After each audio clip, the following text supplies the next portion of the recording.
There's nothing wrong with people planting near the protected area, but what you did is to establish resort and businesses in the protected area. So, Asek, yung mga in-between ba ng Chocolate Hills, lahat yon titled na?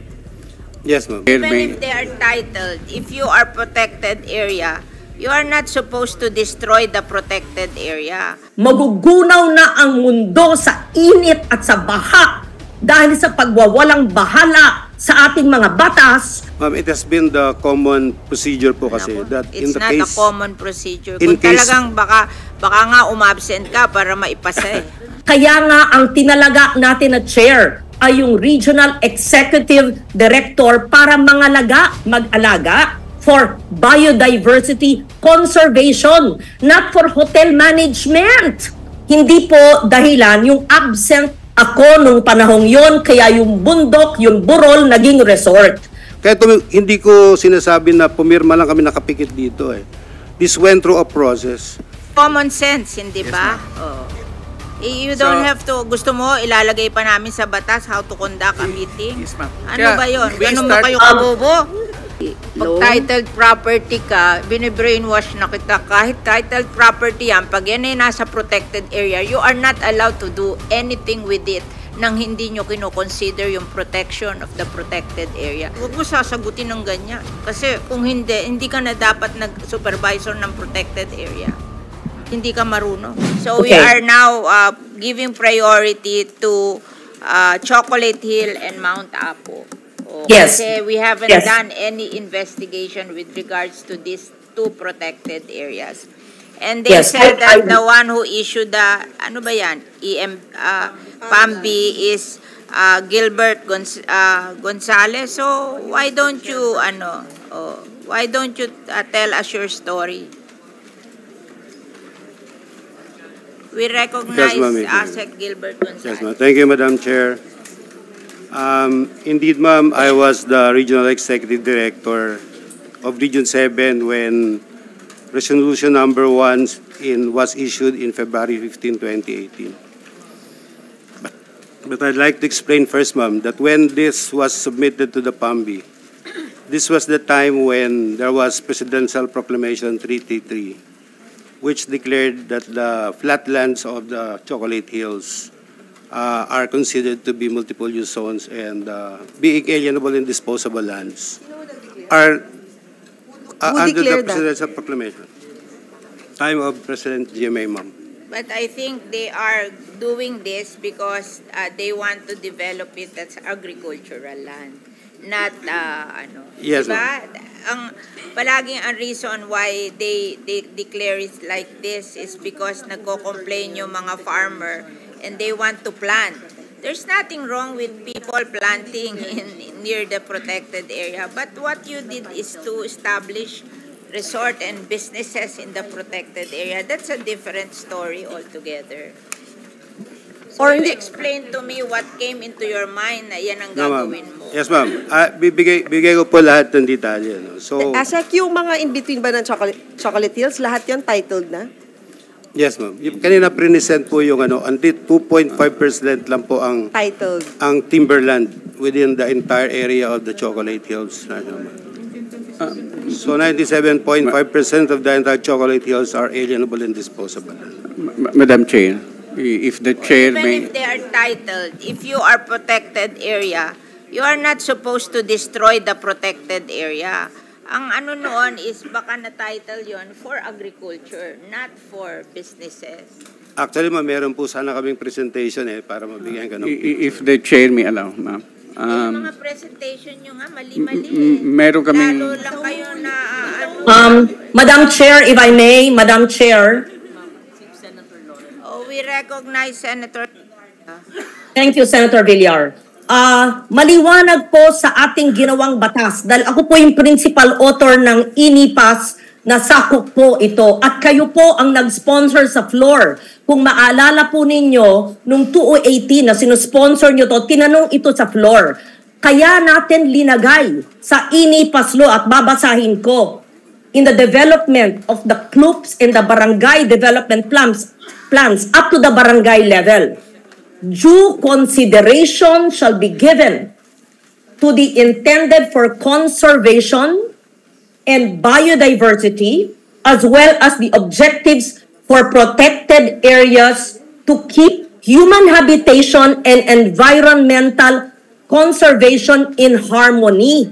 Hindi po natin linagay na gusto natin ito para sa kabuhayan, na kumita ang mga tao. Linagay po natin habitation, environmental conservation in harmony with the principal objective of biodiversity conservation.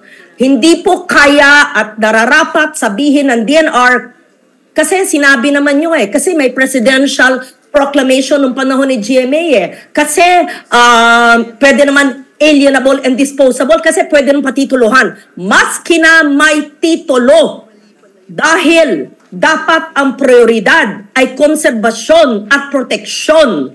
At yan ay kino-conserve at pinoprotect dahil magugunaw na ang mundo sa init at sa baha dahil sa pagwawalang bahala sa ating mga batas ay mali po ang inyong interpretasyon ng aming ginawang batas. Alam ko po yun dahil ako po ang principal author. Alam po ni Senator Villar, siya po ang nag-sponsor nito. Yun po ay pinag-usapang masusi. Kaya hindi po nyo kayang gamitin ang AMD na reason. May titulo may titulo. Maski ano na lang gagawin, respetuhin ang biodiversity conservation. Pakisagot po ng mga nananagot ang aming katanungan. Hindi PowerPoint ang sagot, salita. Iintayin ko po, Madam Chair. Thank you, Senator Ligarda. I just want to acknowledge the presence of Senator Tolentino, and we will ask ASEC Gilbert Gonzales to answer. Madam Chair, siguro bago sumagot si Asa Gonzales, can we ask LRA or maybe they can submit yung mga titled, hindi ba to lahat agricultural? Good morning, Madam Chair. Good morning, Your Honors. Based on our records, there are about 5,652 titled properties in the area, equivalent to about 7,860 hectares. So yun po yung titled. And we agree po with the Senator Ligarda po that while the lands are titled and it's proof of ownership, the owners cannot exercise absolute rights over the property and they must be subject to the restrictions in law. Kasi di ba usually sa title may nakasulat kung agricultural? Opo. Ito bang itong 7,000? We have no information yet, Your Honor, but we can submit Yes, later can you on. please submit to the kinds of committee? titles because we Yes. have patents and CLOAs over it. Yes. Yes, Your Honor. Thank you. Ano yan? Agricultural yan. Pag hindi tinaniman yan, babawiin ng DNR, ng DAR yan. Yes, Madam Yan ang Chair. rule ng DAR. Yes, Madam So Chair. if you are a CLOA beneficiary, you have to plant. Otherwise, pwedeng bawiin ng DAR from you. And Yes, admin, Madam you have that data. Kung alin doon yung We CLOA. can collate it, ma'am. Okay, can you submit to the committee? Yes, we will, Thank you. Your Honor. Now we Okay. recognize ASEC Gonzales. Yes, ma'am. Ma'am, before I continue my discussion, I'd like to suggest po to allow Region 7 to present or I don't want na PowerPoint. yung Di, ma'am, presentation. Ba't hindi mo sagutin ng Ma'am, answer? there- Sabi ni Senator Ligarda, ayaw na namin ng presentation, gusto namin answer. Yes, ma'am. De, kung meron Lalo kayong nagdidiin pag nagpe-presentation kayo kasi nakikita pa yung depekto nyo Ma'am, thank you, madam. Ang purpose lang naman po, that's why we're requesting because there's a lot of details po dun sa Eh di sabihin mo sa akin presentation yung that can details. enlighten Sabihin mo. the committee on the Sabihin mo yung details. concerns. Sige po. Ito po kasing proposed Captain Speak Garden actually was requested for the inclusion of their intent to secure public clearance, one of the agenda of the, based on our record, agenda in that special meeting that was called on February 15, 2018. Actually, nagkataon po na during this time, hindi po ako present during the PAMBI meeting. I was on an official travel in Baguio. We were attending the launching of the Task Force Mining Challenge, as well as the launching of the Environment Center of the Bakit mo Philippine Metal. ini-schedule na wala ka? Diba? Di ma'am, kasi na-schedule naman po yung Ay, talaga nako, nauna yung ay, ano. nako. But just so happened Parang that... ano naman yan, nagkataon naman yan. Ako, pag wala ako, hindi ko na ini-schedule. Baka Hindi. kung ano gawin eh. Yes, ma'am. Provided naman po kasi sa... Tanungin mo kay Director Kaan-Kaan, pag hindi ako, hindi walang mai-schedule. Eh kasi baka kung pag-alis ko, kung ano-ano gawin eh. Ma'am, it has been the common procedure po kasi Nako, that in it's the not case... a common procedure. in Kung case- talagang baka nga umabsent ka para maipasa eh. Hindi naman po, ma'am. Ay nako. Actually po, yung Madam Chair, siguro in light of dun sa statement ni Asek Gonzales na it's a common practice. Hindi sa na- practice, ma'am. It's a No, but- procedure as stipulated in the Yeah, IRR. but I think baka Yusek Adobo, there's a need to correct that common procedure na wala yung chairman. Or, Sige ma'am. This baka that- you need to tighten mayroon kaming- that procedure. If I may be allowed by the chair, mayroon kasi kaming Department Administrative Order saying that when a quorum is had and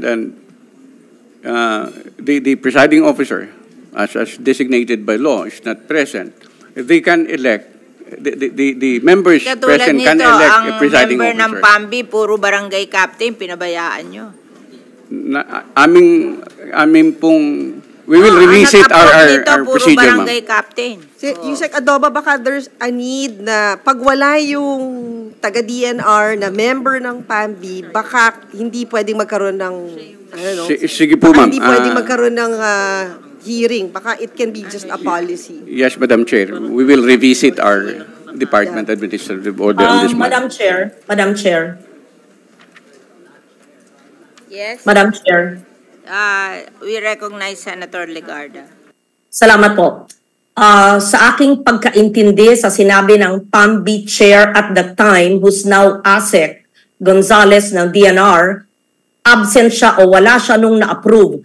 Alam po natin na ang pag-approve ng isang paggamit o zoning ng proyekto sa isang protected area ay hindi lang pong isang meeting. Yan po ay parang ating batas, marami pong hearing at syempre, maski wala po yung chair na DNR Regional Director, meron pong minutes of the meeting kung absent siya nun, isasangguni at kung ayon sa kanya ay hindi tama yon, ay hindi naman po matatapos yung proseso para po sa pagtayo ng resort.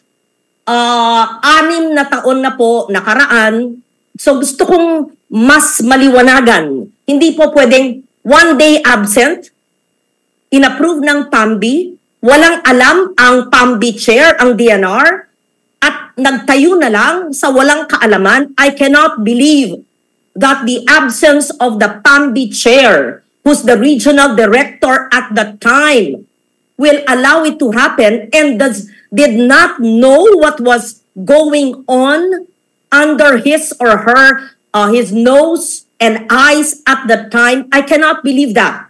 Otherwise, Madam Chair, babaliwalain ng lahat, hindi lamang ng DNR, ng buong bureaucracia, ang ating mga batas. Pagsasabihin, absent ako noon eh. And we will just leave it at that. Absent ako noon, so wala akong kinalaman doon. At saka ang miyembro ng PAMBI ay hindi ko naman kilala or hindi nagsumite, overruled ako, may quorum, yun na lang, ganun na lang. Hindi po, ayon po sa batas na sinulat po nating lahat at inisponsor po ninyo, Madam Chair, ay mananagot dapat ang implementing agency. That is the reason why we put a PAMBI, a Protected Area Management Bureau. Kaya nga ang tinalaga natin na chair ay yung Regional Executive Director para mag-alaga for biodiversity conservation, not for hotel management. Kasi kung gusto namin ng puro kita at hotel management, ay sana yun ang linagay namin sa batas. Kaya Maari po ba ay dinggin ko ng muli ang mas madetalyang sagot ng nagbigay ng pahayag kanina tungkol sa pagbigay ng permiso sa Captain's Peak sa ating protected area Chocolate Hills. Thank you. Banggitin rin po ang pangalan ng ibang miyembro ng PAMBI at the time. And this question, please, goes for Davao as well and all other protected areas we will see because we have to see accountability. Hindi po pwedeng puro PowerPoint ang sagot sa ating mga tanong or wala ako doon, absent ako noon. I'm sorry. Thank you, Madam Chair. If you would see the list of that day, they are all barangay captain. And presiding officer is barangay captain also. Walang iba. Oo. Yes. If you Thank see you, Madam Chair. the list Yeah, of yeah. na nagbigay. So maybe ASEC Gilbert Gonzalez can explain this. Yeah. Pakipaliwanag po. Thank you. Yun nga po ang situation po natin in the membership and composition of the PAMBIs. Mostly each barangay is represented as it is covered by the entire area of the protected area. So kaya karamihan po ng ating PAMBIs, majority po ng composition are barangay captain as stipulated naman po yan sa batas. Kaya kung dito po sa Chocolate Hills, kung hindi po kakaiba na yung mga members ng PAMBI ay karamihan ay barangay captain. Do anything? Nakita mo nang puro barangay captain to, you didn't do anything. Di ma'am, ma'am, if you let me explain. Bakit lahat kayo absent? Ang natira lang barangay captain. Well, actually, ma'am, we have records na in that special meeting, hindi naman garden pick lang ang agenda. Tuloy itong special meeting na to kung puro barangay captain to, what will we profit out of it na wala man lang nakakaintindi? There's no urgency. Bakit ginawa to?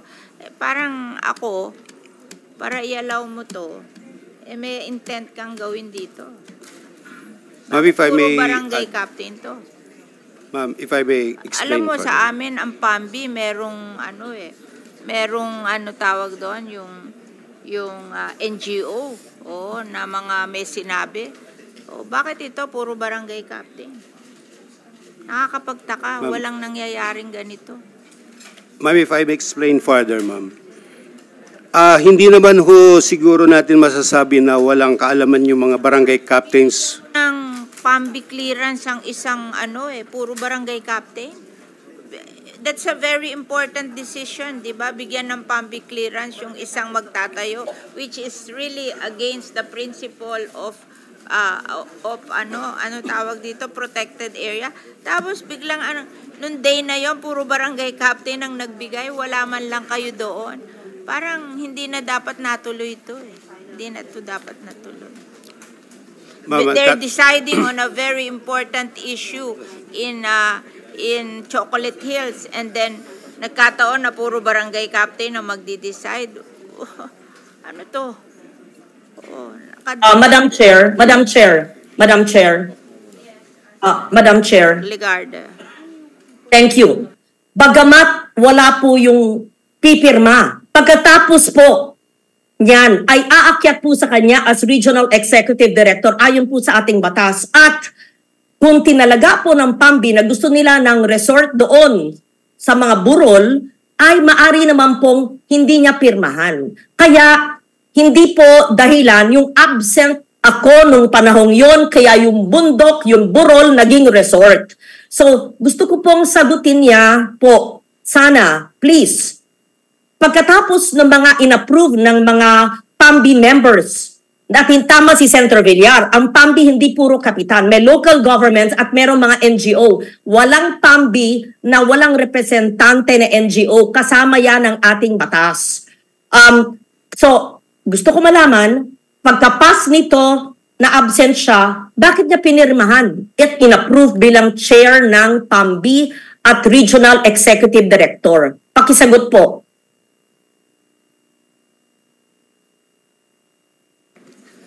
Okay, thank you, Madam Senator.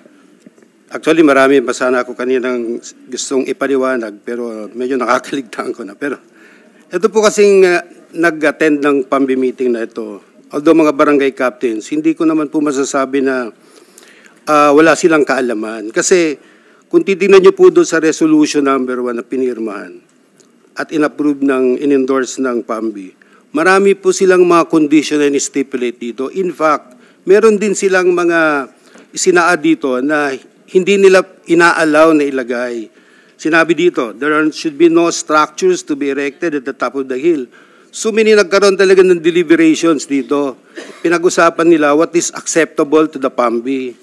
So hindi naman po talaga outright na nag-oo lang sila. In fact, in-emphasize nga dito that the proponent should secure pertinent permits from other offices as required, including the environmental compliance certificate. Dito po kasi, kung nire-require at sa tingin ko, the reason why, at saka talaga pong i-impose yung ACC because it is a requirement for any undertaking within a protected area. Dito po kasi sa environmental, sa proseso po ng EIS system wherein an ECC is secured, dito po sana mahihimay ng gusto yung project na gusto lang ilagay. But because the proponent did not secure the ECC, we were not given that opportunity to scrutinize further the project. Ito pong pagkaka-approve, kung titingnan nyo po, duman po naman dito sa mga proseso. This is a decision of the PAMBI which is embodied in their authority to decide over policy that can be applied in this particular protected area. Actually, this was administered by one of the barangay captains, si Tito Angkog, who was designated as the presiding officer.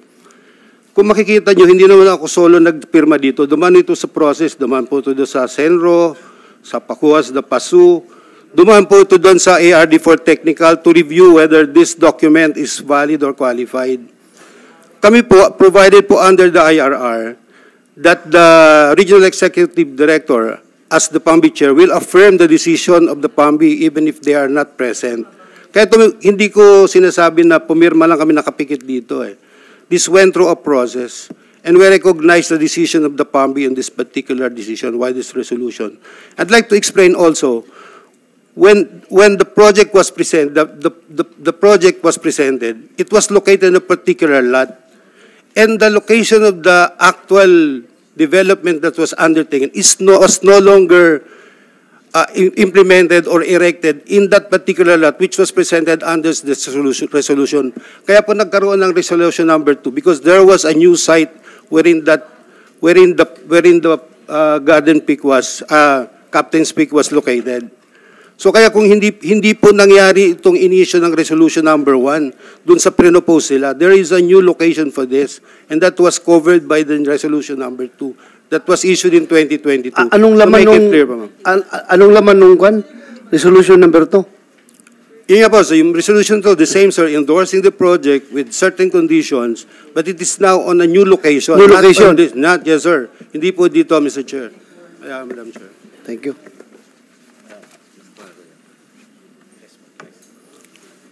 Pero maganda malaman, ano ho ba nangyayari sa isang PAMBI hearing? May standard do ba kayo na, may guidelines ba yun na pag may PAMBI hearing, kailangan may technical presentation, ano pa ba? May minutes of the meeting, ano yung, kailangan ba mag-appear yung may-ari and mag-explain kung anong gagawin niya dun sa property? May ganun ho bang procedure na nakasulat ang DNR?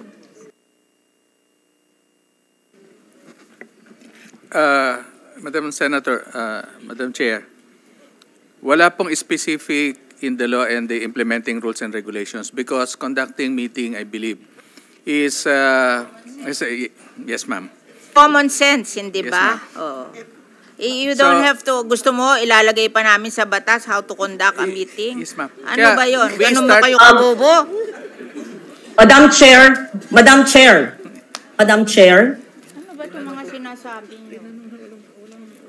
Madam Chair, Si Sen. Loren po, Sen. Loren.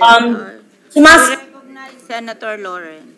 Thank you, Madam Chair. Sumasang-ayon po ako sa inyo ni Senator Binay dahil maliwanag po na ang PAMBI chaired by the DENR Regional Director ay dapat binibigyan ng guidance ng DNR. At sino ba ang representante ng DNR sa PAMBI kundi yung RED. Siya po, yung RED Region 7, ang dapat magbigay ng guidance na ang mga desisyon ng PAMBI ay ayon in conformity with the management plans and the prohibitions of the INIPAS. Kaya yung mandato po ng mandate is to ensure that all the clearances are given only to the projects that support the objectives of the PA.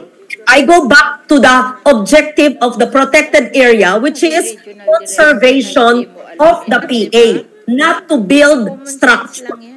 Having said that, Senator Villar is correct, and I think that's righteous anger and frustration because it is, you're correct, common sense that the DNR must follow the soul and the intent of the law. Ano bang ibig sabihin ng batas? Protected area. Ano bang interpretasyon ng titulo ng batas? Protection. Hindi pagtatayo ng gusali.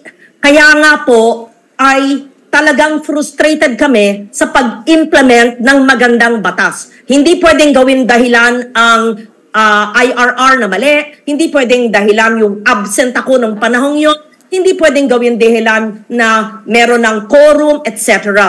Maliwanag. At the end of the day, the DNR has the mandate through the Region Executive Director to implement the law with the sole objective of biodiversity, protection, and conservation sa kabubuhay rin nating lahat. Hindi lang para makita, hindi lang yan aesthetics sa ikabubuhay natin lahat. So the answer of the DNR is not accepted. I am not content with a very frivolous answer. Hindi po pwedeng palusot, Madam Chair. Thank you. Oh. Yun.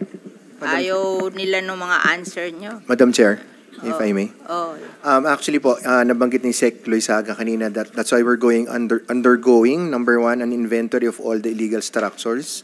Number two, administratively, ma'am, we're also taking a look at the personnel and yung mga yung ginagawa po nila sa trabaho nila.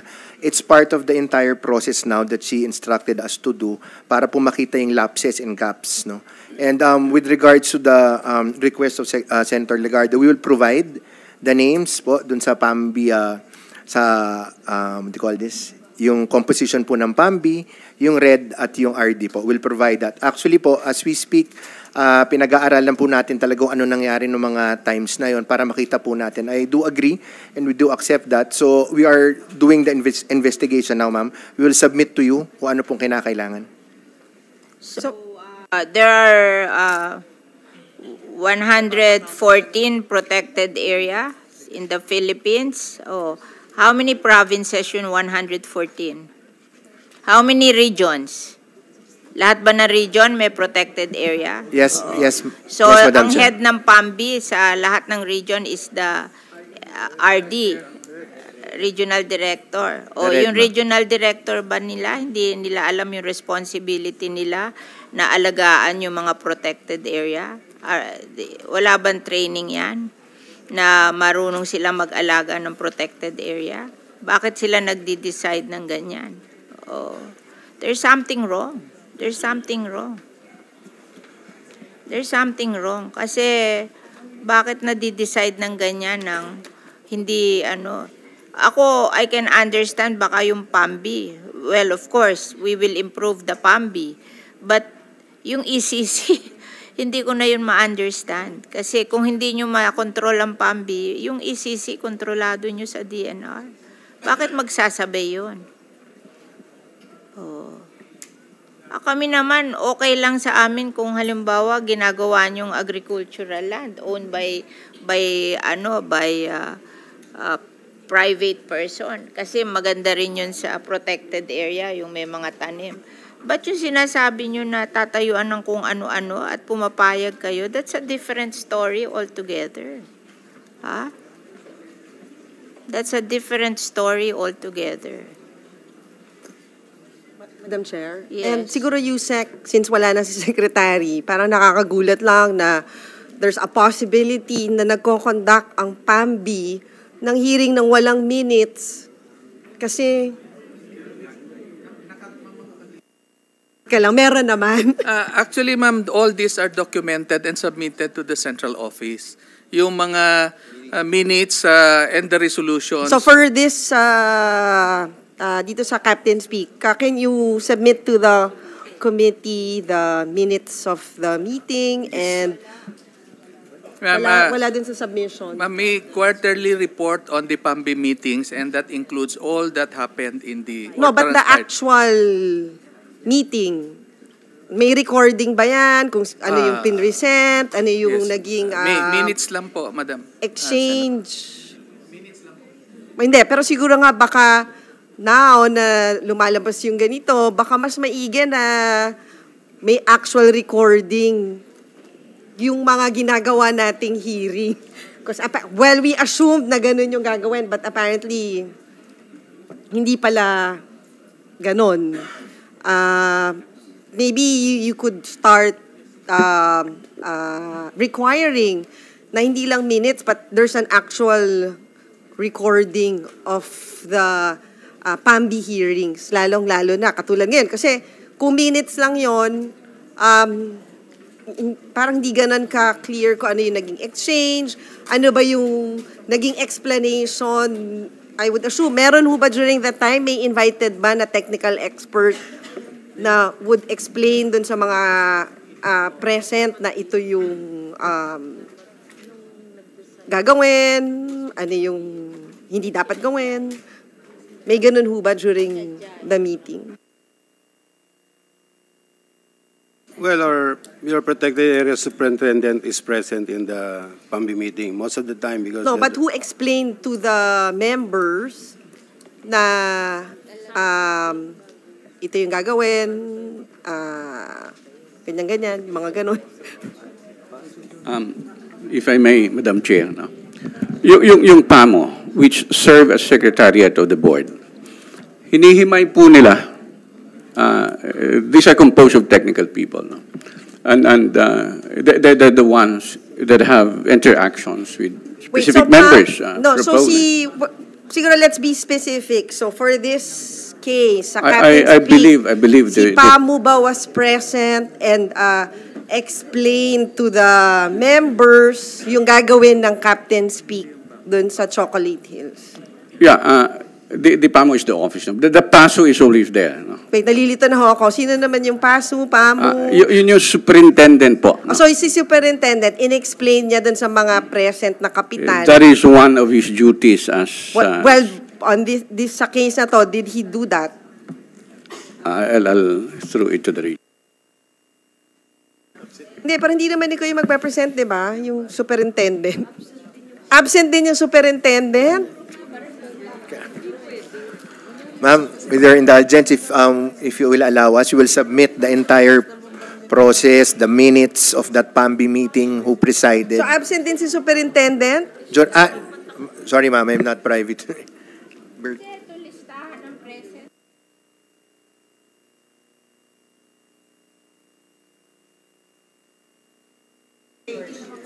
Oh, wala. Present members. Oh.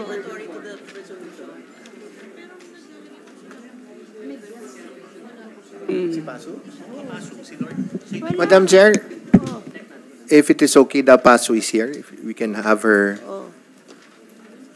She's the head of the secretariat. Wala rito eh. So for Captain Speak, who explained dun sa PAMBI meeting?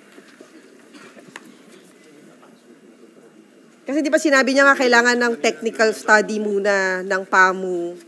Tapos sila yung magre-recommend sa PAMBI. Tama ba? Hindi, ang gulo-gulo nga nila eh. Yung mga senador, kung ano-ano tinatanong, ayaw nila mag-follow ng ano. Eh, natatamad na ako kasi ang mga sagot eh. Siguro, Yusek, can you please confirm the process? Sa PAMBI hearing, nag-e-explain si PAMU about that technical study. Naiinis na ako dito. Well, sa isa pong PAMBI meeting, for example, there's a proposed agenda. Of course, kung may proponent po, they have to defend their project. Papakita po nila. Nasaan ang paso I-assess dito? ngayon ng mga miyembro at saka ng secretariat at yung mga miyembro po ng PAMBI kung nararapat yung project doon sa lugar na yon. So, it makes Walang it... explanation dito, puro barangay captain to eh. Wala namang resource person ditong present eh. Yes, Madam Chair. Oh, wala. Madam Palagay Chair- ko intentionally walang present eh, para masisi lang yung mga barangay captain eh. Di ba? Madam Chair, if I may, we have the PASU of... Apasu, the assistant, who was present during the meeting. Yeah, so she can Wala. enlighten You were us. present during the meeting. Wala. I-oath daw. Mag-oath muna daw po. I-recognize the secretary to the oath. Wala rito eh. Good afternoon, Madam Chair. You Ma'am, take your please, oath. please raise your right hand. Do you swear to tell the truth, the whole truth, and nothing but the truth in the Senate inquiry? Yes, Your Honor. Okay, thank you. Good afternoon, Madam Chair, and rest of the Honorable Senator. I am Lorna Fernandez, the Secretariat during the PAMBI meeting. So, actually, during the PAMBI meeting, the project was deliberated by the member of the Protected Area Management Board, and the area they decided to approve during the deliberation because the project was then within the Why time. present in the present member? Why are you not present here? Andyan po sa secretariat, ma'am. Wala naman secretariat na nakalagay dito eh. Sa atin. Sa minutes. Ayun. So present ka nung Yes, panahon na yes ano po, ka? Senator.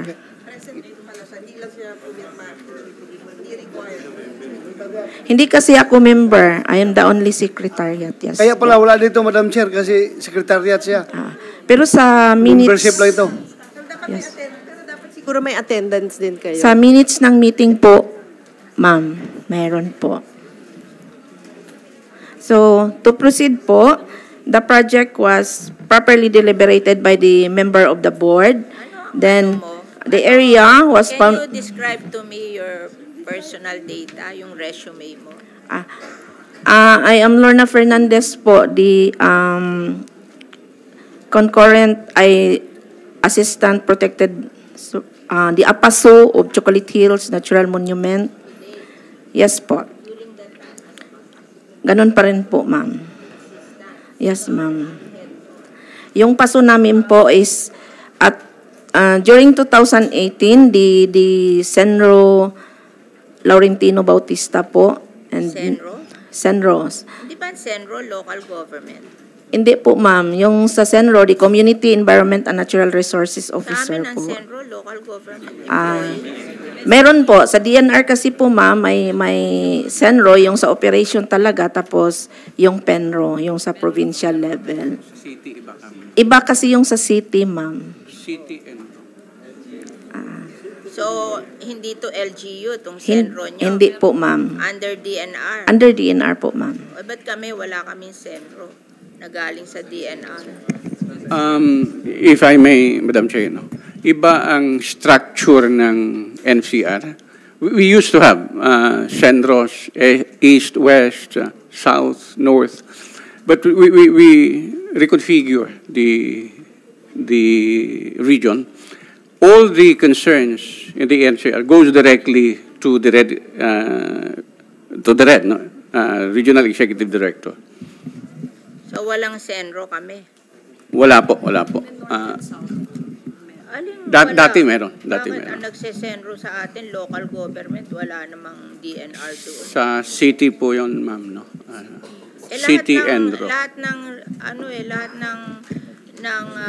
city except Pateros. Lahat ng National Capital Region City. The CENRO, the Community Environment and Management. Wala kayo sa NCR. Natural Resources. Wala po, ma'am. Yung sentro namin sa field covers normally more than several LGUs, no? Hindi rin siya nakasunod doon sa political subdivision, pero more often than not, yung distrito covered ng isang sentro. Ako na may sentro sila. At times, more pa po, mas marami pang LGUs. So ano ang ano mo? Ano ang ano mo? Resume mo para ikaw maging PASU. Nasaan yung PASU? Wala yung PASU. Ikaw yung protected area supervisor. Assistant PASU. Walang PASU. Actually, at the time, the PASU is our Senro, si Laurentino Bautista, but he was already retired. So, ikaw ang paling PASU. Sa ngayon, hindi ako PASU, ma'am. PASU pa rin. Assistant wala pa rin, ka ma'am. ng PASU. Mayroon naman yung, presently, the PASU of Chocolate Hills and other protected areas of Bohol is under our Penro, si Penro Ariel Rica po. Local yun. Yes po. Local. So, under DNR po. Penro. O ngayon, ano ang capability mo, Iha? Sabihin mo sa akin. I am a natapos mo, ano ang experience I am a mo? forester by profession, ma'am. Then forester by profession.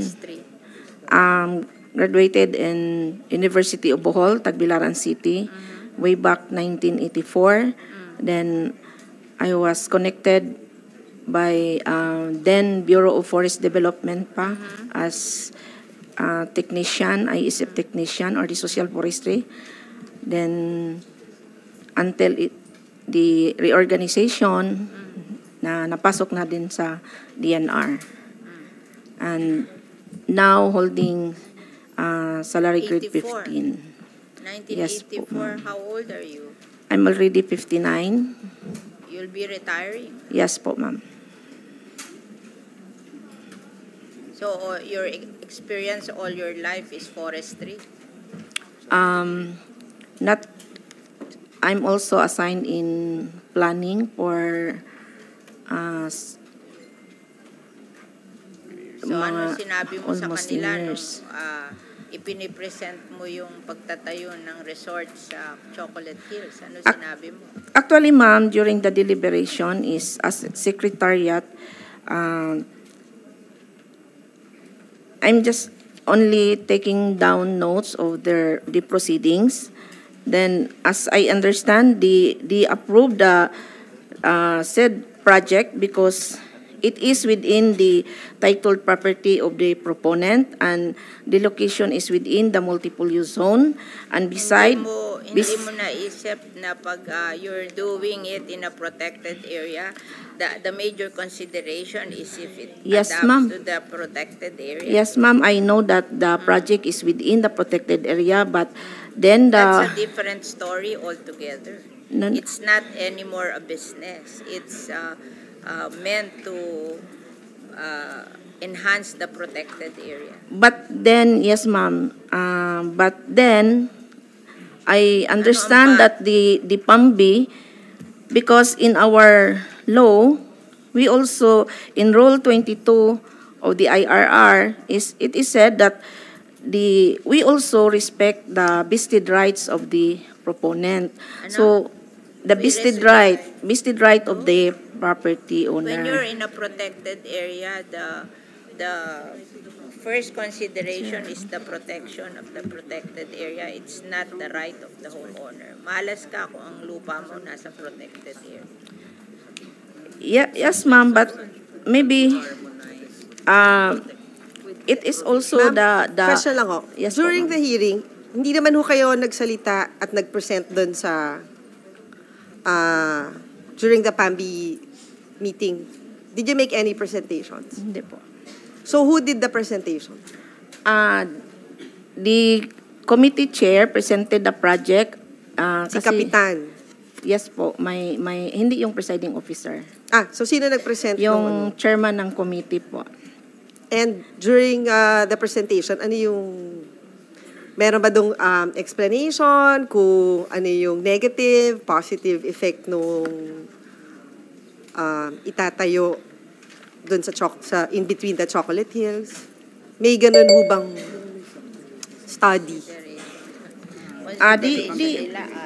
They only presented the project. Wala yung mentality nila na Kung ano yung na-present ng proponent, then during sa inspection nila, Wait, so technically parang lumalabas sa PAMBI hearings, you don't provide a study of the negative impact, or kung walang negative impact, walang ganong presentation? that is why, ma'am, after the issuance of PAMBI clearance they also required to The ECC. secure ECC.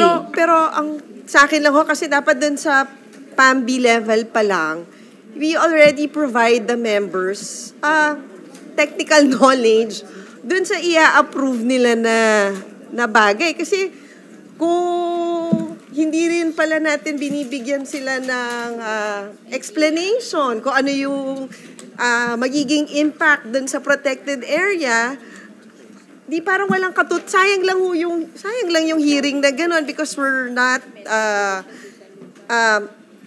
giving them knowledge kung ano ba yung implication na i-approve nila. Kasi kung ganyan, lahat na lang ng PAMBI hearings ma-approve na yan. Kasi wala naman palang ganong discussion or exchange.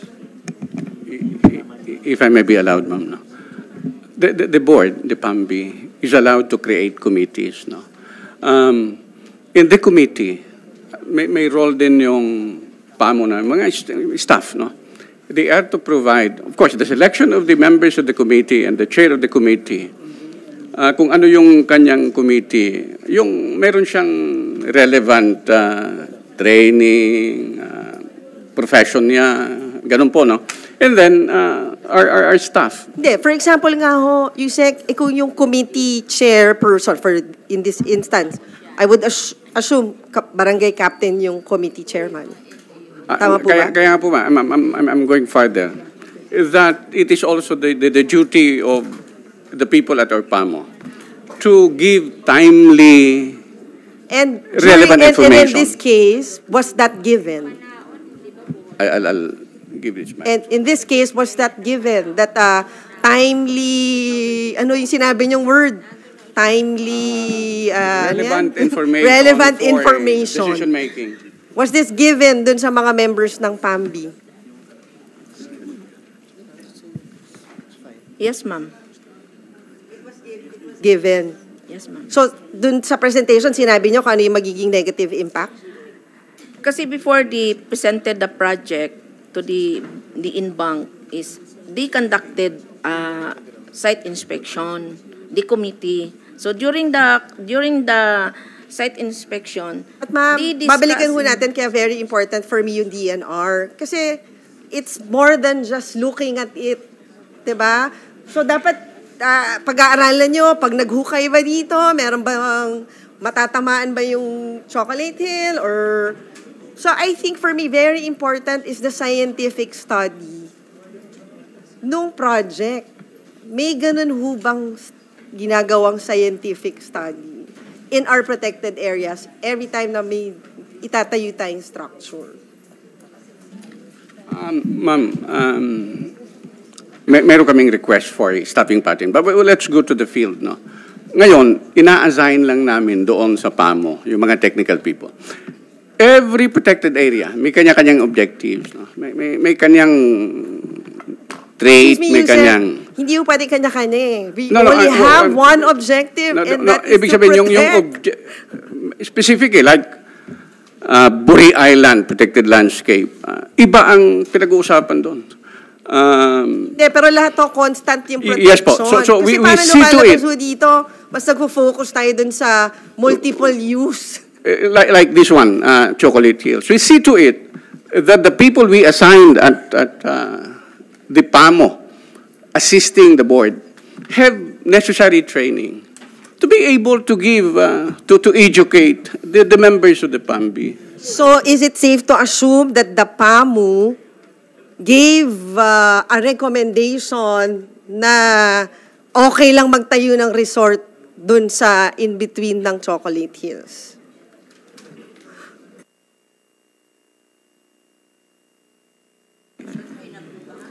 Hindi naman ako yung nag-approve, ma'am. So as I said, ma'am, as I am only the secretariat during the meeting.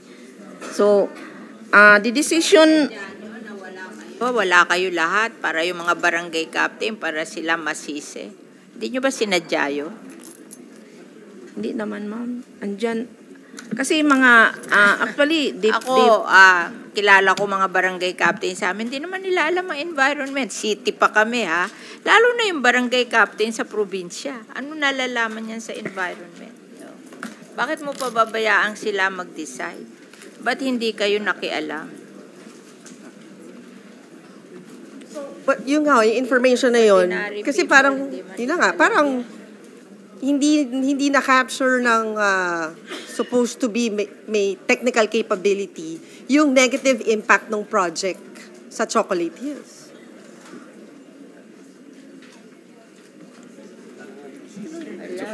Hindi niya nga, tingin niya, ari niya, Ang- you can do it. lahat yung mga negative impact, ma'am, pag may ICC, makapture na yun. So, di ba parang sayang lang ho yung, bakit naghihiring pa tayo sa PAMBI? Kung on that level, dapat nagsa-start na yung protection on that level. That is mandated by law, ma'am, that all project shall pass through the PAMBI. Iyon na nga, pero parang nagiging mindset nyo, all projects na dumadaan sa PAMBI for approval. But on your level, pwede nyo nang pwede nyo nang itigil yung project Ulitin ko lang, ma'am, the decision of the PAMBI was based on their, na the area is titled property before the law. Pag titled property ka, bine-brainwash na kita. Kahit titled property yan, pag yan ay nasa protected area, you are not allowed to do anything with it nang hindi nyo kinoconsider yung protection of the protected area. Hindi absolute ang power mo. Malas ka na ang iyong lupa ay nasa protected area. Hindi pwede yun. Hindi pwede yun. Dapat i-brainwash mo sarili mo. Huwag mo sasagutin ng ganyan. Kasi kung hindi ka na dapat nag-supervisor ng protected area. Hindi ka marunong. Bakit mo sinasagot ng gano'n na siya may-ari ng property, he can do anything with it because that his titled property? Hindi. Pag ang titled property mo nasa protected area, you're not allowed to do that. It should be analyzed if that would be it will have a negative impact on the protected area. Ikaw pa naman ang supervisor ng protected area, ganyan ang mentality mo, kaya nagkakaganyan ng mga protected area. Mali yan. Mali yan.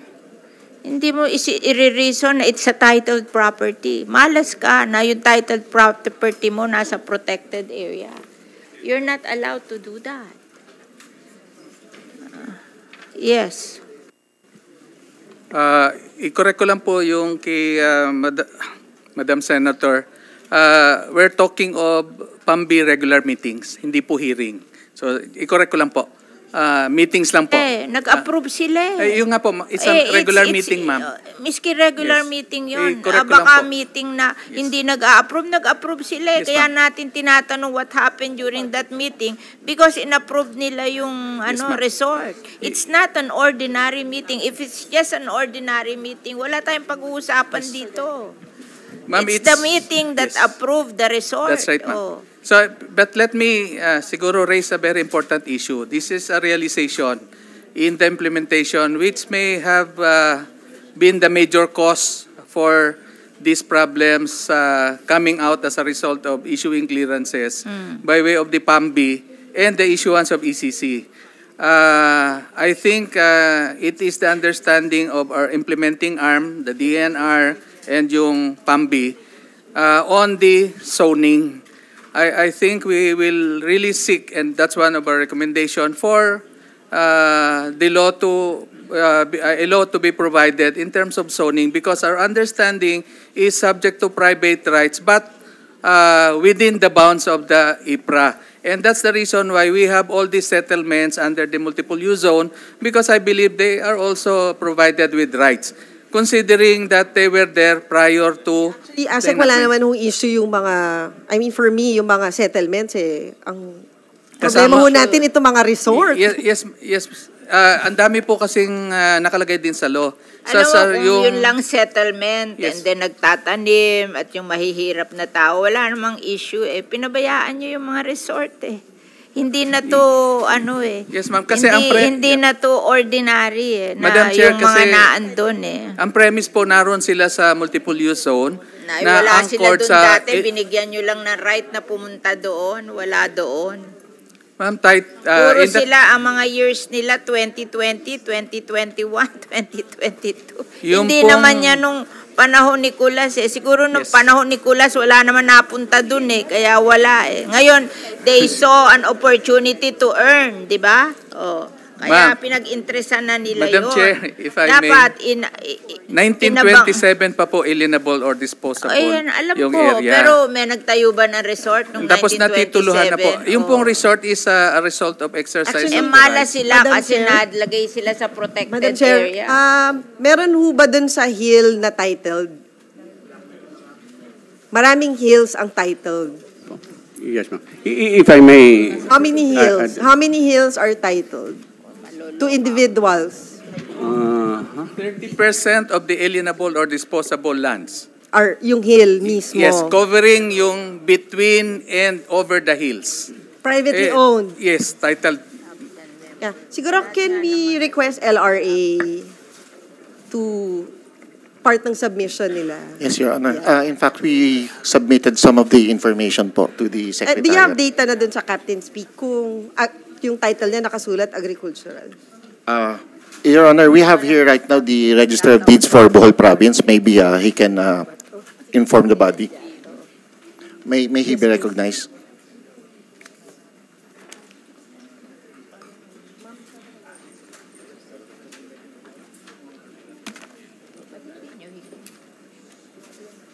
Good afternoon po, Your Honor.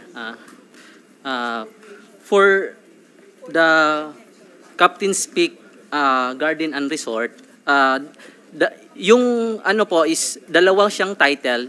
Yung isa is 1 hectare, yung may pool, may swimming pool, at saka yung isa na nasa tapat is 2 hectare siya, bali yung garden nila. Ng hill? Parang Flat po siya sa portion. May ano po kami yung sa PowerPoint sana para makita yung agriculture, pakita mo na. Tapos agricultural siya or hindi? Wala Walang kasi, ganon? hindi kasi indicated sa title po. Bali, patent issued po siya galing DENR. Tapos yung sa amin is registration po. Bali, yung makita lang yung classification niya is sa tax declaration po ng LGU. Yung administrative titling ng DENR po, katibayan ng original na titulo yung... May extra, yan eh, yung patent. Pag patent ang title mo, may restriction yan eh. Yung 5 years po na restriction. Ano restriction ng patent? Hindi ma-transfer within 5 years. Bale. Bakit hindi matatransfer within 5 years? From ano ba? From DENR? Diretso siya dun sa original owner ngayon? Yes, or from DENR po, mag-transmit po sila sa office ng dalawang title form, yung vault copy at saka yung owner's copy. And for this property, it's one owner. Hindi yan na, may previous transfer owner. Na po siya. May previous owner? Yes po, oo. So secondary owner secondary na na po siya, yung ngayon. Na itinransfer sa kanya within that restriction ng patent? Yung pag-issue ng patent po is 1996, tapos nabili niya na transfer po 2007 po. So within, sinunod niya yung restriction? Yeah, more than na po. Yung ba lang ang restriction ng patent? Yun lang po yung nakalagay. Basta may... Hindi, yung ikaw na taga land register, LRA ka. Alam ko yan, patent, may ibang klase yan eh. Hindi madali yan eh. Ano yung patent? Ikaw, nasa LRA ka. Ano yung patent? Ba't sinasabing patent? Yung patente po is yung parang nag-apply siya ng yung parang yung imperfect title yung sa lupa. Bali siya yung parang ano, Patent. bali siya po yung nag-apply po sa DENR for titling po. Then tapos si DENR naman po yung mag-issue ng title form at itatransmit po sa office for registration.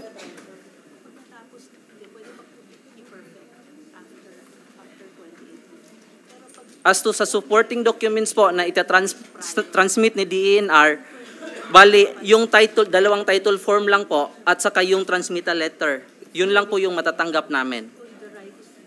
Tapos maghingi kami ng yung sa registered owner, yung nakalagay, manghingi kami ng tax declaration niya at saka yung tax clearance po niya. Then yun for i-register na po sa office. So as to supporting documents for the processing of the application po, wala po sa amin, wala po kaming copy. Basta original certificate of title po. And walang nakasulat na agricultural? Wala po. Wala. Okay. Oo. Thank yung you. form lang po. Thank you. Oh, 97 is 2007, 2017, 2027, and 30 years. So wala siyang 30 years. Sa IRR kasi ginawang i-focus pinasa ng DNR yung focus po ng ginawang point, August 1 to 2018, ginawa nilang kata. Kasi nga ma'am, declare na A&D ni GMA noong 2018. So between 2003 to 2018, maraming Maraming? A&D siya between 2003 to 2018. Hindi, sabi mo 30 years dapat. Yes ma'am. Dapat tatapos yung 30 years na A&D siya. Bakit ito nagpatitulo ng before? Pa siya doon. Yung original OCT eh. So hindi na yan. To revert to government, we have to expropriate eminent domain. Sisilipin mo pa. Siguro, wala rin naman si Secretary. Siguro, Yusek, baka there's a need to review kung ano ba yung nangyayari during a PAMBI hearing sa protected areas. Baka we're also not, hindi natin ini-equip yung mga members during a hearing kung ano ba yung mga implications ng mga ipapasa nila. Yes, Madam Your Honor. Actually po, kasama po yan dun sa tinitignan namin. Number 1 is the procedure sa PAMBI. Kung paano nako-conduct yung hearing, sino ba nagsasalita dyan, sino po nagmo-moderate talaga. Although alam po natin, DNR is the secretariat. But like you mentioned, na-mention po kanina, there are committees that can be established to actually take a look at the conservation side. Lahat po, nandun po. So we're taking a look at it now. And siguro maganda kung meron ba kayong regular training, seminar para sa mga members? Yes, ma'am. Opo. And with regards to the furnish us the list of yung land under all the protected areas in the Philippines. Ilan yung yung titled na A&D, ilan yung sa government, ilan yung di ba? Bibigay nyo sa amin yon para malaman namin, let's say sa Chocolate Hills, ilan yung talagang sa government, ilan yung na-title sa individual, para hindi tayo magka-problema ng ganyan. Para masabi din natin na pag although titled sa individual yan, under a protected area, they're not allowed to do whatever they want there. Yes, Madam Chair. It has to be according to the plan of the protected area. Yes, Madam Chair. You can give us, We we will have collate all the data po. 114 protected areas, tapos lahat yon merong hectareage, tapos may listahan na kung alin ang A&D, alin talaga yung sa government, di ba? Yes, ma'am. Kasi ilan ba ang classification ng protected area? Yung government talaga? Strict protection, ma'am, Madam Chair, at saka multiple use zone. No? Dalawa na lang ngayon. Multiple use zone, kahit na sa government-owned, pwede multiple use zone? Ganito po. Most of the declared protected area Ano naman eh. Sa government sa yun. government. O Meron yung- lang mga Yung ilan. buffer zone, kanino yon? Actually, the board can designate a buffer zone. No? May iba ring guidelines. They can adopt Kung hindi ari yun ng government, kanino yung kukunin mo yun do sa yung may-ari? O ari ng government ang buffer zone?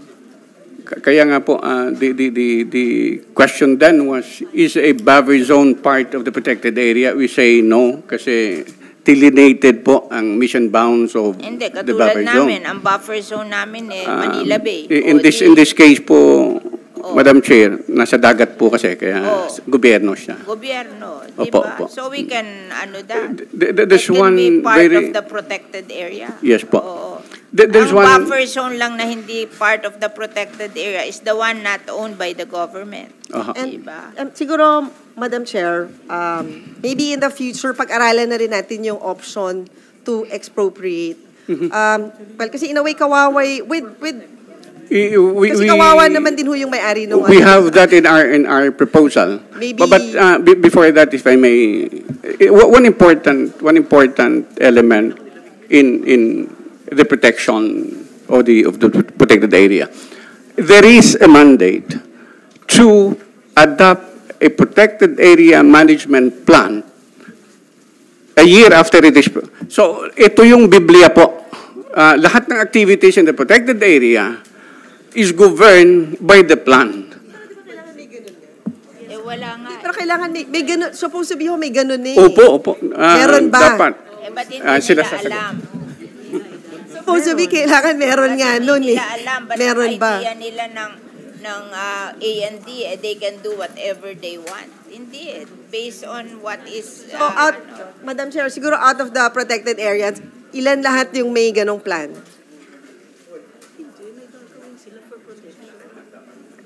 Lahat. Bakit hindi nila alam? Meron lahat? Meron lahat? Can you submit to the committee? Yung plan? Yung plan. Management plan. Ibig Yung sabihin, management pag plan. magdi-decide ka whether to build or not, meron ka bang Yes. basis, di ba? Yes, Madam we Chair. will, Madam We'll Chair. submit Kasi to the... hindi nila alam. Sabi nila, basta A&D, they can do whatever they want. Di ba? Alam naman, ma'am, kasi... bakit sinabi mo hindi ko sa lang akin? siguro na-mention, ma'am. Sorry po. Aside from... Kaya nga, sa management plan is nakalagay yon sa within multiple use zone. Di ba? Siguro, Madam Hindi Chair, naman common multipurpose zone. You can do whatever you want with it. Ano lang yun, pwede mong for consideration, pero it should be based on the protected area management plan. Mukhang ito hindi to base kasi ba't nagulat ang tao na naandun yan? siguro, Madam Chair, like for example sa Amerika ho, di ba yung, ano nga ba yung Yosemite? Yung Yosemite Park. So may area ho doon na park na dinesignate siya as parking area, camping grounds, may hotel din within the park. Meron ho ba tayong ganun? Na type of planning within the protected area? Sa Yosemite Madam Chair. Hotel? Meron. Pero yung... Baka sa katabi lang yun. Hindi sa loob. Pero Madam Chair, yung hotel niya, Nagmamanage na hotel. kasi sa Amerika, parang there's a park, di ba? Yosemite National Park, na sila yung nagbabantay Hindi, in... okay lang yun kung ang nagtayo ng gobyerno, pero private, patatayuin nila sa Hindi ko alam kung private or ano, but the structure itself, it blends with the environment. So, dapat kung multi-use siya, dapat it's still part, yung bagay dun sa ano, kasi yung Captain's Peak talagang sobra siyang ano eh, ang sakit sa mata, di ba? So, di ba, kung gagamitin nila, dapat kahit pwede siyang multiple use, dapat yung requirements niya, it will enhance the protected area. Yes, Madam Chair. Actually po, yung isang tinitignan namin, di ba, nabanggit niyo po kung meron tayong ganun, katulad ng Yosemite. Dito po sa atin, it's only the strict protection zone and the multiple use zone. Pero we're trying to look at that possibility po that within the multiple use zone, alam po natin may mga A&D, makagawa rin po tayo na within that zone, kung ano ba talagang pinapayagan, kung A&D, kung ano pong pwedeng i-allow for tourism. Yun po yung isa pong tinitingnan po din namin ngayon, Your Honor. Madam Senator, if I may. Ma'am, gusto ko lang ano yung sinabi ni ni Senator Nancy. Tama po yun. Gusto ko lang susugan po yung sinabi ni Yusek Adobo na all protected areas must have the protected area management plan, and this will serve as a bible for all the development in the area. Kaya nga po nakalagay doon sa batas, very clear po sa batas na if there are private rights, no, this should be harmonized as far as practicable with the provision of this law. So tama po yun na dapat, hindi talaga absolute na yung private right may exercise, dapat may limitations. And I think this operates... Ano ho naging compliance ng DNR din sa limitation na yun? Siguro yun po yung sinasabi ni Yusek Mark kanina na kailangan talaga ng another perhaps orientation sa mga PAMBI natin on how they can interpret yung provisional law. Kasi medyo doon po nagkakaroon ng problema sa interpretations. Like for example, I never expected a hot issue involving Chocolate Hills Natural Monument would erupt under my watch. And I find wisdom in old saying, take good care of the land, and the land will take good care of you. Much has been said and will still be spoken about the legal issues on the construction and operation of Captain's Peak Resort and other similar resorts and commercial establishments in the Chocolate Hills. Nonetheless, I want to start by presenting my view as the father of the province. This is not just an environment issue, but also a social issue. We are thankful that Bohol is blessed with so much natural beauty and unique geological features. The Chocolate Hills are just one of these which make our province famous and favorite tourist destination. They are declared as natural monument, a protected area, and swayed UNESCO to designate Bohol as Global Geopark, the first and only in the Philippines. As public servants at the helm of the provincial government, we take our responsibility seriously to preserve the natural wonder of our province so that the next generation can enjoy them as well. We also appreciate that in Bohol, we have active advocates for the environment, concerned citizens, civil society organizations who keep government in check and help shape public policy. Of course, we want to maintain Bohol's designation as a global geopark while tourists have been coming to our province even before the designation. Being a geopark gives Bohol an added advantage in the world tourism industry. What good is having a beautiful and naturally preserved province, but our ordinary people are deprived of the chance to benefit from the tourism boom? What good is a global geopark designation if our people could not have a fair chance to get out of poverty? 25 years ago, Bohol was among the top 20 poorest provinces in the country. Bohol was also a hotbed of communism insurgents, blaming government neglect as the cause of their poverty. Our leaders then made poverty reduction a primary objective through agriculture and tourism as economic drivers. Several years later, Bohol is out of the poorest provinces list and was declared insurgent-free by the Armed Forces of the Philippines in 2010. This status is being challenged recently as insurgents tried to regain a foothold in our province. We are successful in staving them off so far. We don't want to create a social condition that will reignite the support for the few remaining insurgents. As leaders, we aim for inclusive growth. We don't want that only the big and the rich hotels, resorts, restaurants, food chains will benefit from the Bohol's tourism industry. We want the barangay folks, the carinderias owners, kakainin, peddlers, and other small and medium entrepreneurs to also ride on the train of the development. The municipalities that fall within the Chocolate Hills Natural Monument, Batuan, Sagbayan, Carmen, and the nearby towns need investors and are happy to see local residents taking the initiative. Naturally, we don't want uncontrolled and unregulated development either. We don't want to kill the goose that lays the golden egg. Much as we want to see the lives of Boholanos improve, we don't want it to be the cost of destroying our environment or to uglify lovely sceneries in our province. On March 20, 2024, we received a copy of PAMBI resolution, which are, however, not yet concurred by the DENR Regional Executive Director.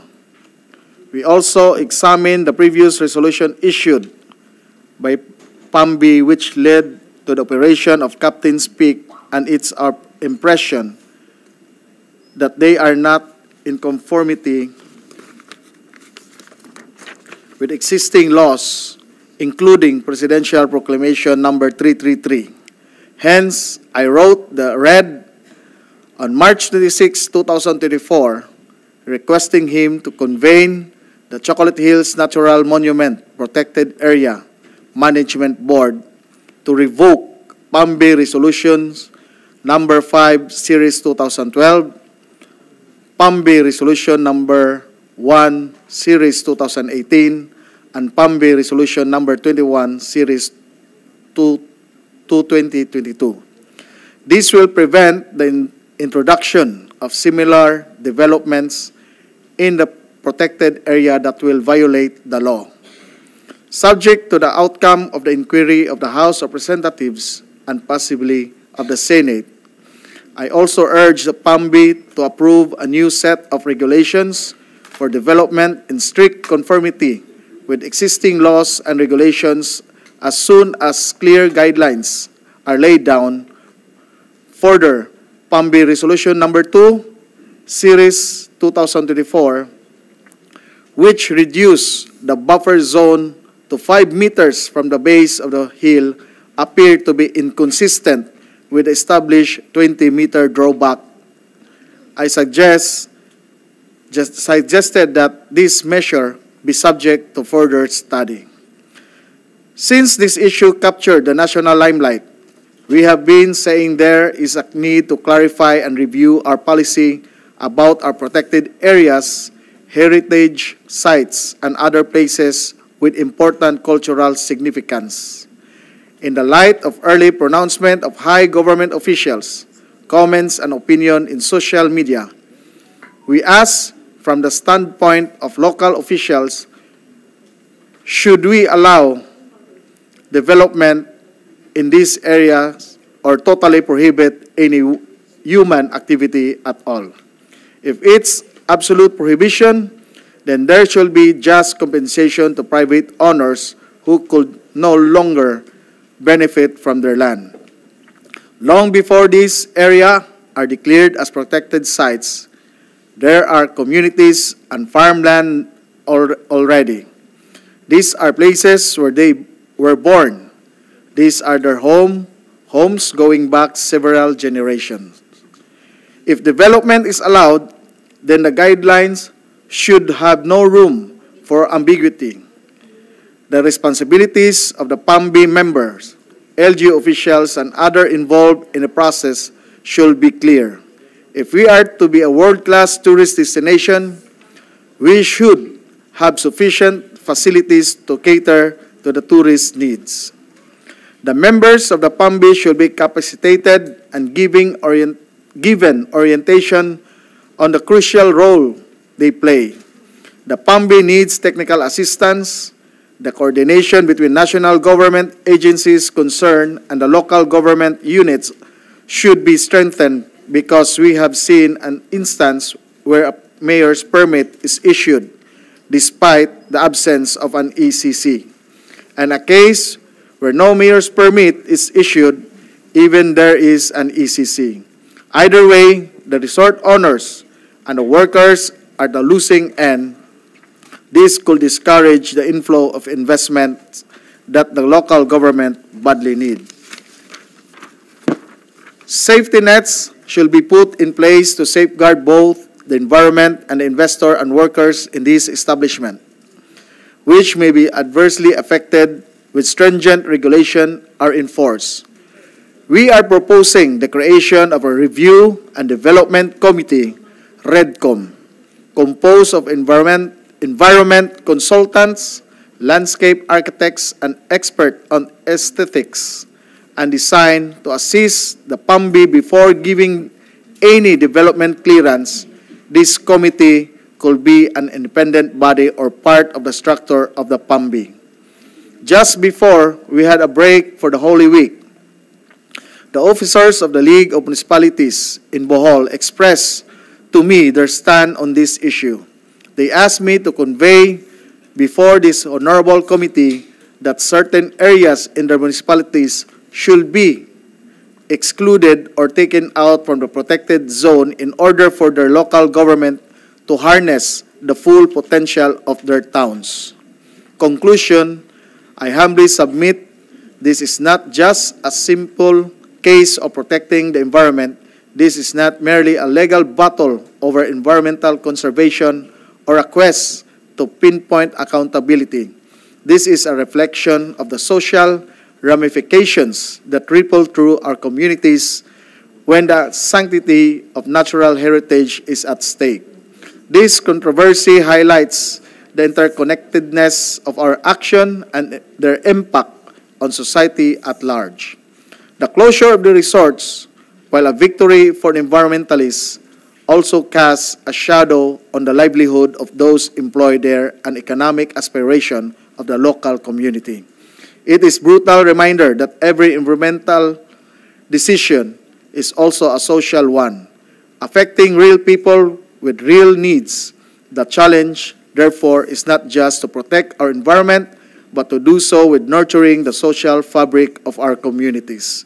Thank you very much, Mr. Chair.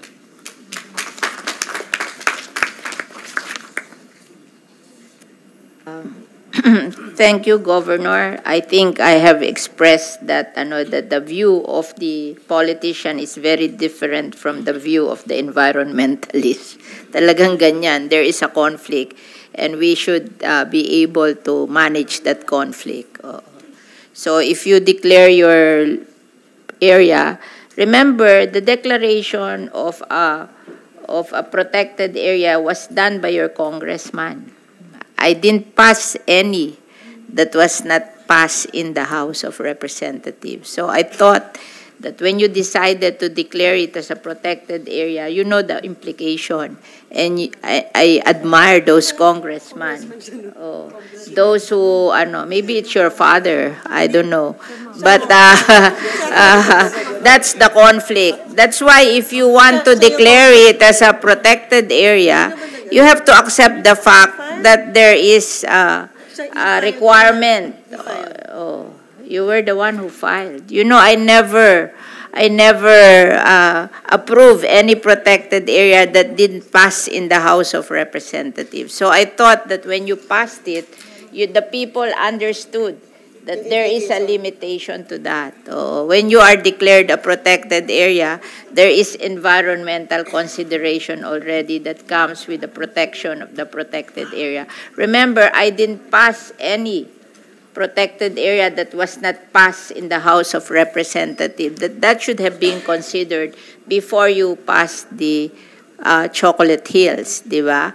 You can never say to me that it should be, no. I know, because I know that also. That's why I was telling them that the best protected area that we can ever pass is the yung sa Batangas, Verde Island Passage, because it has 250 kinds of what do you call this, coral reef, and there are only 256 in the world, so it has 250 of the 256 remaining in the world. But no congressman is filing and doing that. So we are not able to declare it as a protected area. So depende sa inyo. Kung gusto nyo i-preserve yung environment, then you passed it. So I just passed it after you. How come now you're saying that it's not what do you call this? It's not considering the lives of people, di ba? When we passed that, we considered that already. So we have to strike a balance between taking care of the environment and taking care of the people. As I was saying, if you will just, it will remain an agricultural land, there will be no problem because it goes with the protection of the environment. But when you're going to build structures and resort, that's another story. So you have to take care that it will not destroy your protected area. I know your thinking, but I'm warning you. We did not pass Chocolate Hills because it is our wish in the Senate. You passed it in the House of Representatives. So I thought there were consultation before you passed it in the House of Representatives. So that's my opinion on this. I have no qualms. If it's a protected area, we have to protect it. If there will be sacrifices that we have to make those sacrifices. So, so I think we have to do another hearing. We have to the DNR should make a study of how better we can implement this without having all these problems. And maybe we will hear it again. Maybe the LRA will give us a list of those within the protected area, so we will know which is owned by the government and which is owned by the private people and which is for development. Madam Chair. Madam Chair. I just want to remind you that the Chocolate Hill, which is House Bill number 40585 filed last 17th Congress. I don't know who's the congressman during the 17th Congress who filed this bill. So it's your bill. It's not my bill. I just passed it in the Senate because I'm so glad that there are congressmen who wanted to protect their areas from destruction. Yeah. So, you know, pag nagpapasa kayo ng legislated protected area sa House, tuwan-tuwa ako kasi alam ko na may political consideration to So, para ka magkaroon ng guts to pass it, parang nag-consultation ka sa mga tao and you nakita mo na yung advantage and disadvantage and you decided that you will be giving more importance to the preservation of the environment rather than many other things which are considered by the politicians.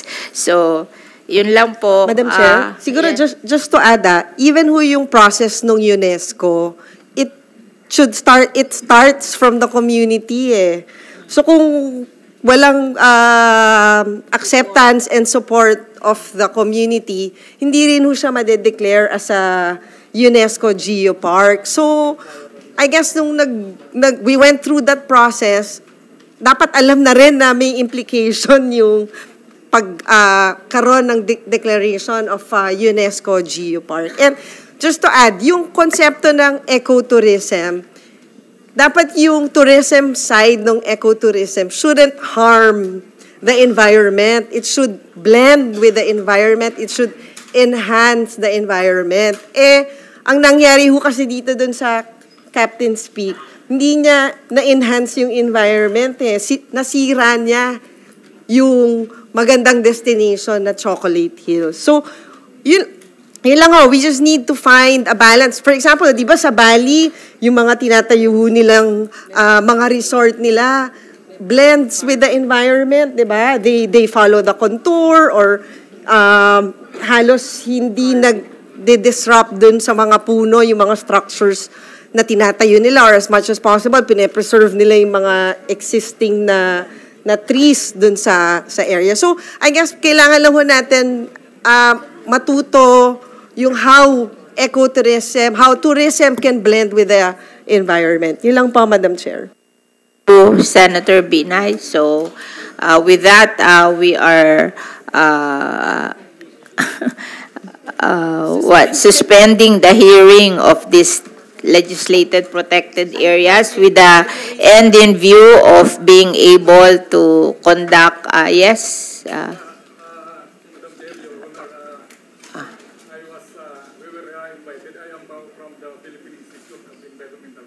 Okay, you want to say something? Okay, so you sit down and we recognize you.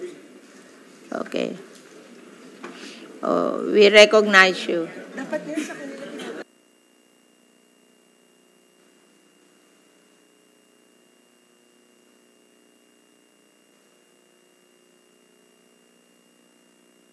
Please introduce yourself for us. Yes, good afternoon, Madam Chair, the Honorable Senator Cynthia Villar, and members of the committee, Honorable Senators De La Rosa and Binay.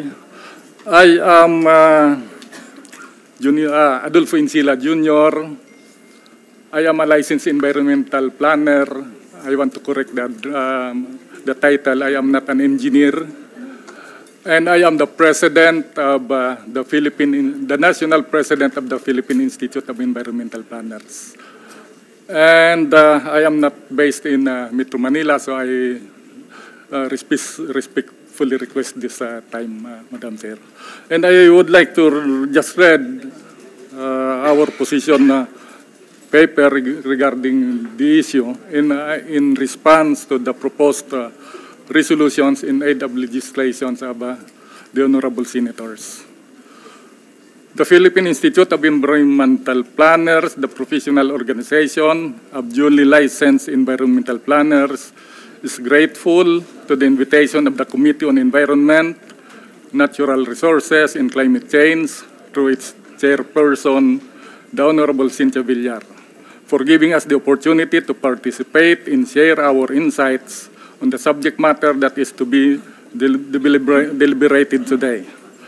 Our position on the proposed resolutions in aid of legislations in relation to the construction and the establishment of the tourism-related physical development in Chocolate Hills and on the reported exploitation of protected areas are hereto stated. Number one, the PIEP is for the preservation of the natural landscape and land use of all lands declared as protected areas, protected landscape, national geological monument, and other declared watershed areas.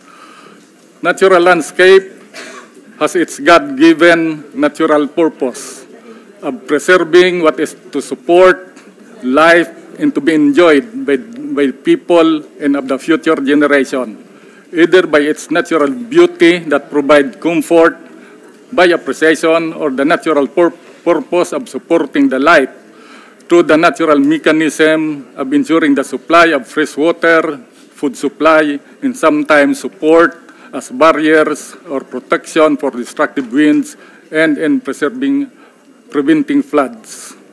As for the Chocolate Hills Proclamation 1037, intend to protect and maintain its natural beauty and to provide restraining mechanism for inappropriate exploitation, but subject to private rights.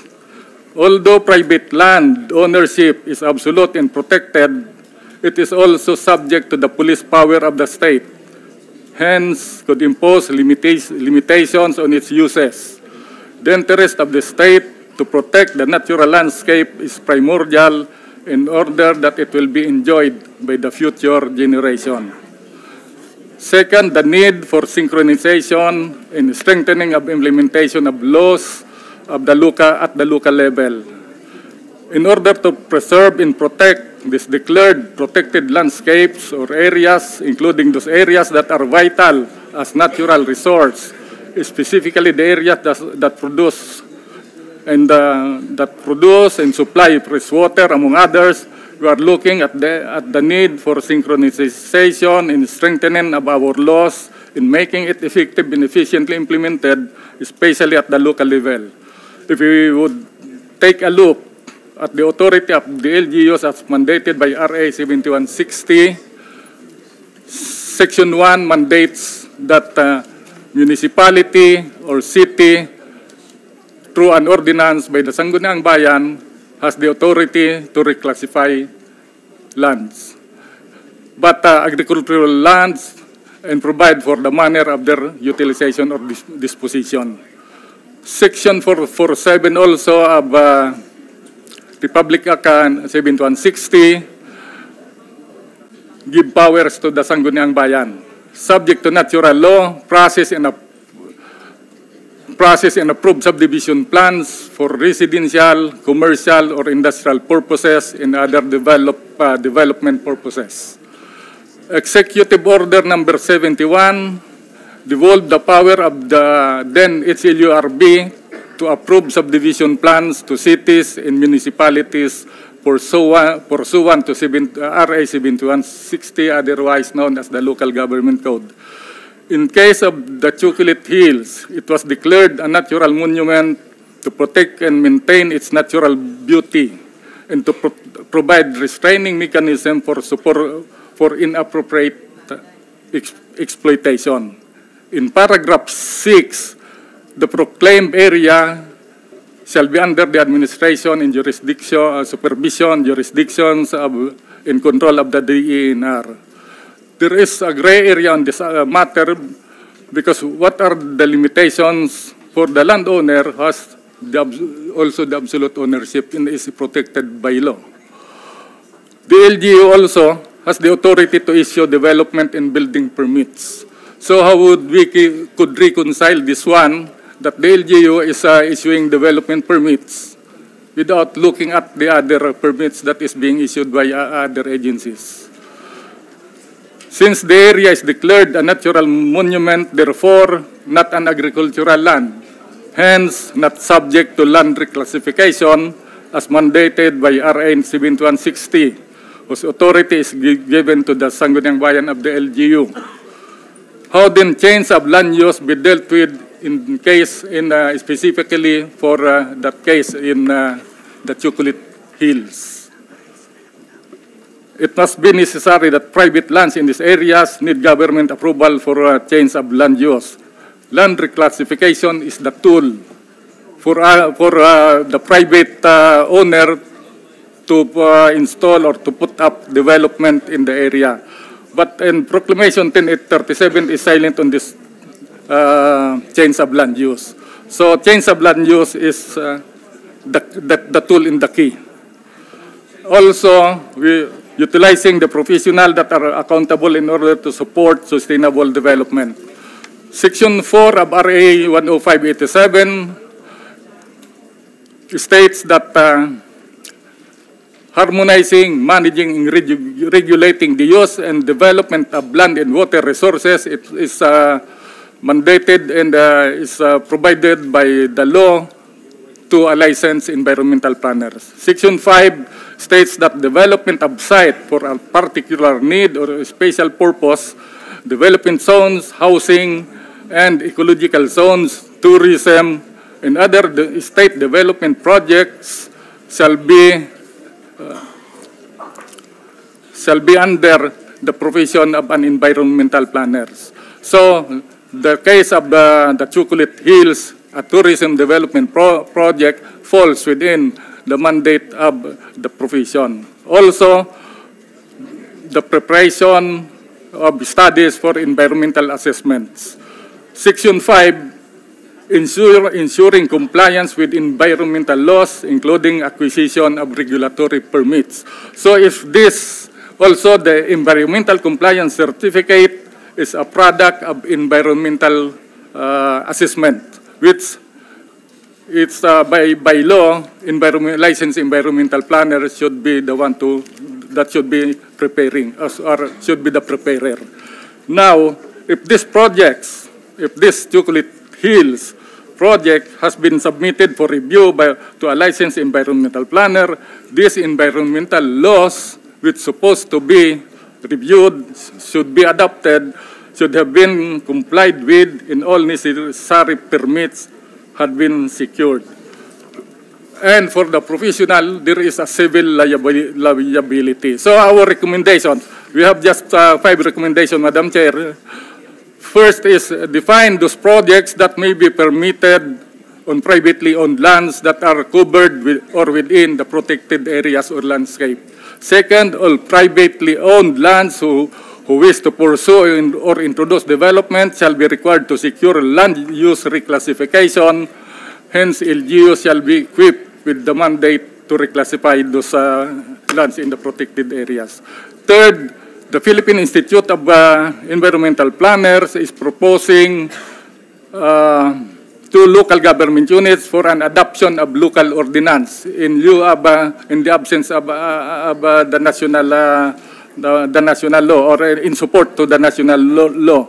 The title should be an ordinance authorizing the local chief executive to the municipal planning coordinator to require the seal and signature of duly licensed environmental planners on all projects related to land and water resources to ensure compliance with environmental laws and all necessary national government permits before development and other permits are issued by the local government unit. Another one is we are proposing a training for barangay officials and municipal legislators on significance of environmental planning, focusing on land and water resources that impact on land utilization for the development of sustainable communities and ecosystems.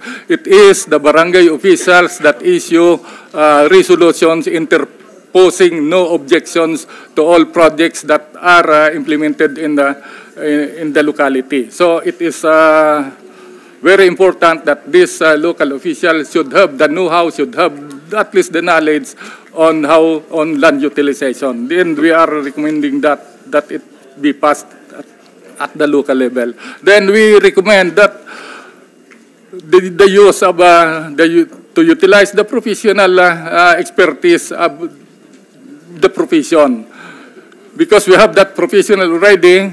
The environmental planner as a license mandated by law to look into these projects and assist the government, especially the local government units, in implementing projects that will minimize the impact on the environment and to the communities, but rather support the creation and development of sustainable communities and ecosystem.